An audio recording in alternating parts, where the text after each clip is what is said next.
Oke, bismillahirrahmanirrahim. Assalamualaikum warahmatullahi wabarakatuh. Salam sejahtera bagi kita semua. Semoga kita masih dalam lindungan Tuhan Yang Maha Kuasa dan selalu dalam lindungannya. Terima kasih. Ini adalah pertemuan kita yang kedua setelah kemarin kita membahas tentang ruang lingkup ekonomi internasional. Kali ini kita akan membahas tentang teori perdagangan internasional. Apa itu teori perdagangan internasional dan bagaimana dan apa saja teorinya? Maka kita akan membahas pada pertemuan kali ini. Oke, sebelum kita lebih lanjut tentang perdagangan internasional, teori perdagangan internasional, kita akan ke slide berikut ini ya. Ada sebuah berita dari sebuah artikel. 80% kebutuhan logistik di Timor Leste dipasok oleh Republik Indonesia. Ya. Ini menandakan bahwa masyarakat Timor Leste itu sebenarnya sangat ketergantungan sekali dengan masyarakat Indonesia, negara kita, gitu ya.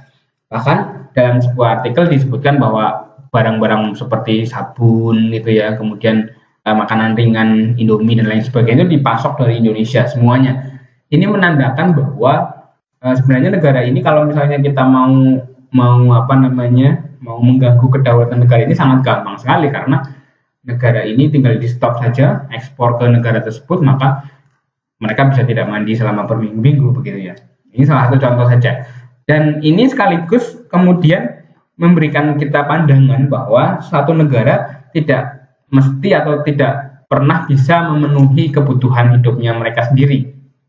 Ya, banyak negara yang tidak bisa memenuhi kebutuhan sendiri, sehingga memerlukan adanya perdagangan internasional. Sama seperti Indonesia juga. Indonesia merupakan negara yang mengekspor dan juga negara yang mengimpor. Artinya negara Indonesia juga tidak bisa memenuhi secara penuh kebutuhan hidup kita sendiri, sehingga perlu melakukan hubungan internasional melalui perdagangan dengan negara-negara lainnya. Ya, sebagai sebuah perbandingan, ini di sini ada sebuah gambar Pulau Bali, ya, luasnya 5.700 km persegi, dan dibandingkan dengan negara Hong Kong yang luasnya seperlimanya, atau negara Hong Kong ini Bali ini 5 kali lebih luas daripada Hong Kong. Tapi kita lihat volume perdagangannya, aktivitas bisnisnya, kemudian aktivitas ekonominya ternyata jauh lebih besar. Kenapa seperti demikian? Karena memang masing-masing negara punya keunggulan masing-masing dan punya karakteristik masing-masing. Ini juga hal yang membuat negara lain dan negara lainnya itu satu negara dengan negara lainnya harus saling berhubungan, gitu ya. Ini sebagai contoh bahwa pulau terkecil di Indonesia, salah satu pulau kecil di Indonesia itu juga merupakan pulau yang lebih besar jika dibandingkan dengan beberapa negara ya di dunia. Nah, tapi tetap berhubungan secara perdagangan dan sebagainya. Banyak turis Hong Kong yang ke Bali, sebaliknya banyak pasokan barang dan jasa barang ya, terutama barang yang ada di Bali juga disuplai dari Hong Kong, dari Cina, dan negara-negara lainnya. Ini menandakan bahwa penting dan urgent adanya hubungan dengan negara lain dalam kaitannya dengan perdagangan internasional. Ini gambar berikutnya yaitu perkembangan ekspor dan impor di Indonesia tahun 2018. Ini sekaligus membuktikan bahwa negara kita adalah negara yang pengekspor dan juga negara yang pengimpor. Kebutuhan ekspor dan impor kita masuk ke dalam konsep dalam perekonomian terbuka, karena kita negara yang membuka diri bagi negara lain, maka kita juga berhubungan secara perdagangan dengan negara lainnya. Oke, ini adalah slide yang berikutnya, yaitu berkaitan dengan kemudian bagaimana ruang lingkup sebuah teori perdagangan internasional.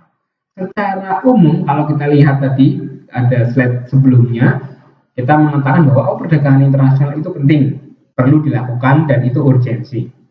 Lalu apa teori perdagangan internasional itu? Teori perdagangan internasional itu adalah sebuah konsepsi yang membahas seberapa pentingkah orang itu perlu perdagangan internasional.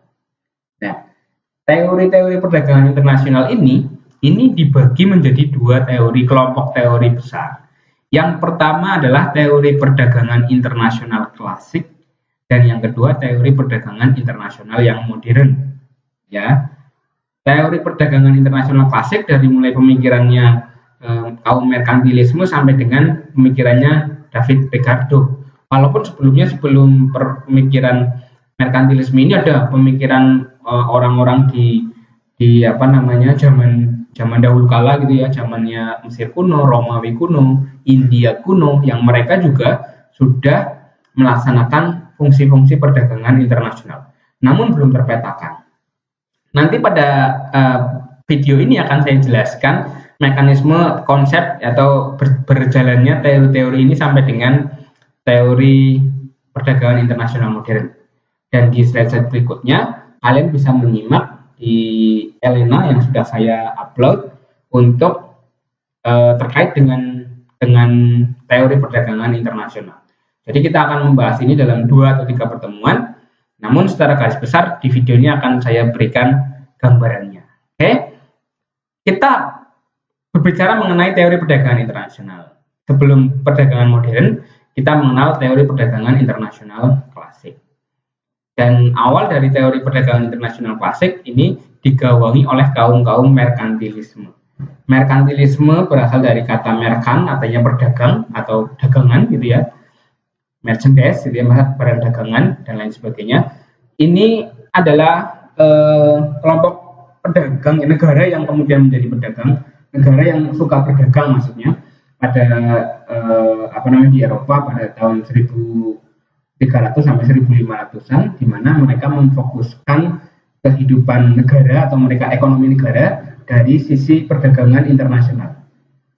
Ya, ini yang kemudian melatar belakangi munculnya penjelajahan samudra, yaitu untuk menemukan dunia baru yang mereka itu kaya akan sumber daya, mereka bisa membeli membeli barang di situ dan menjualnya di tempat lain. Ya, kemudian muncullah penjelajah-penjelajah samudra, menemukan dunia baru, Portugis sampai ke Indonesia dan lain sebagainya, Spanyol di negara lain ya, ada yang sampai ke benua Amerika dan lain sebagainya. Itu kemudian hasil dari kaum merkantilisme ini menjelajah samudra, menemukan dunia baru. Nah, salah satu hal yang memang dimiliki oleh kaum merkantilisme karena motivasi mereka adalah berdagang, mereka menganggap bahwa kemakmuran negara itu diperoleh dari adanya hasil perdagangan. Apa hasil perdagangan? Logam mulia, ukurannya logam mulia emas ya, perak dan sebagainya yang mereka dapatkan dari hasil keuntungan berdagang. Ya, sehingga dalam penjelajahan samudra ini muncul salah satu semboyan namanya gold, mencari kekayaan, gold, glory dan gospel. Nah, pada saat itu kaum merkantilisme ini memfokuskan pada menemukan daerah baru untuk berdagang. Kemudian keuntungannya dalam berupa emas dibawa ke negaranya. Permasalahan kemudian muncul, ya, tak kala emas ini sangat banyak dan berlimpah di suatu negara di Eropa, ya. Kemudian David Hume mengkritik pemikiran dari merkantilisme ini. Dia mengatakan bahwa kalau kamu terlalu banyak emas di dalam negeri, sementara produksi dalam negerimu kecil karena kamu ngambil dari negara lain untuk dijual kembali atau dagang, maka kamu akan kerugian karena uang yang kamu dapatkan itu akan murah dibandingkan dengan barang yang sangat sedikit. Karena produksi dalam negeri turun, maka terjadi inflasi. Uangnya banyak, produksinya, barangnya kecil, maka terjadilah inflasi. Itu menyebabkan negara kemudian akhirnya menjadi negara yang miskin. Nah, kritikan David Hume ini kemudian menginspirasi Adam Smith. Ya, dalam pemikirannya salah satunya adalah Adam Smith berpikir bahwa keunggulan dari suatu negara, kemakmuran suatu negara itu diukur dari produksi dalam negerinya sendiri, diukur dari kemampuan negara, ya, kemampuan suatu negara, kemampuan bangsa dalam melakukan aktivitas ekonomi, ya, atau produksi dalam negeri, ya, GDP dan lain sebagainya. Ini menurut Adam Smith. Sehingga apa yang terjadi adalah berarti bukan masalah emasnya banyak atau tidak banyak, tapi masalahnya adalah bagaimana kita bisa memenuhi kebutuhan kita dan juga bisa melaksanakan perdagangan internasional yang proporsional. Nah, ini kemudian Adam Smith memunculkan pemikiran yang disebut sebagai teori keunggulan mutlak, bahwa negara-negara itu harus punya spesialisasi supaya kamu bisa makmur, kamu memproduksi barang yang memang kamu bisa produksi. Contoh misalnya kita di negara Eropa, ada negara A dan negara B. Negara A, negara yang berada di daerah misalnya tandus misalnya, tapi mereka masyarakat penduduknya banyak dan ada peternakan kambing misalnya, biri-biri misalnya. Kemudian si negara B, negara tetangganya itu negara yang subur dan penuh dengan gandum misalnya. Nah, negara A menurut Adam Smith itu dispesialisasikan untuk memproduksi sebanyak-banyaknya wool dan tidak memproduksi gandum. Kenapa? Karena dia unggul di situ. Itu namanya keunggulan mutlak. Sedangkan negara B menurut Adam Smith disarankan untuk tetap memproduksi gandum dan tidak memproduksi wool karena keunggulan mutlaknya ada di wool, di gandum. Nah, kemudian bagaimana caranya negara A memenuhi kebutuhan gandumnya? Mereka membeli dari negara B. Bagaimana negara B memunculkan memenuhi kebutuhan woolnya? Mereka membeli dari negara A.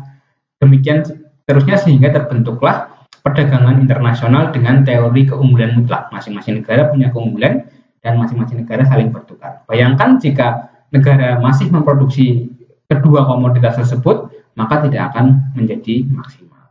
Itu yang disebut sebagai teori keunggulan mutlak. Ya, selama beberapa dekade teori ini eksis gitu ya, teori ini berkembang di masyarakat Eropa pada waktu itu.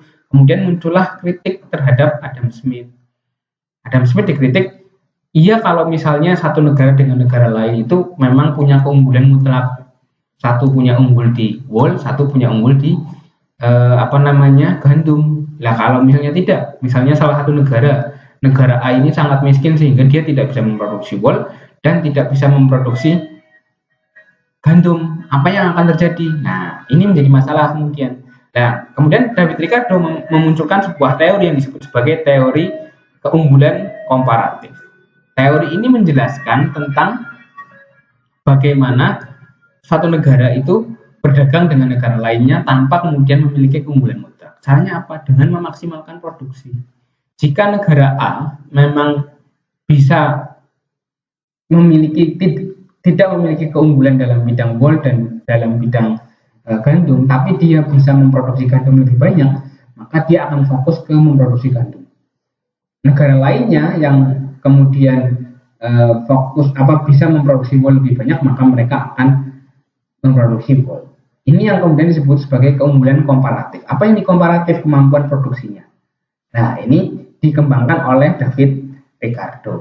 Selama beberapa dekade ya, teori-teori klasik itu muncul dan mewarnai perdagangan internasional di suatu wilayah.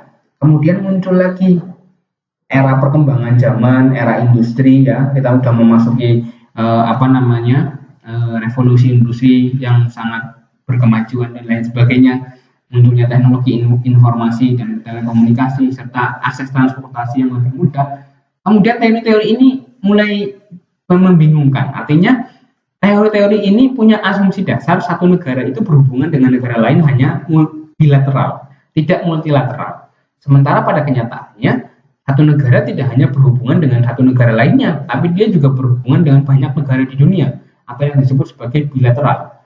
Atau bahkan mereka punya negara-negara dengan kawasan tertentu dan dengan keunikan tertentu. ASEAN misalnya, OPEC dan lain sebagainya. Lalu bagaimana teori-teori ini menjelaskan ya?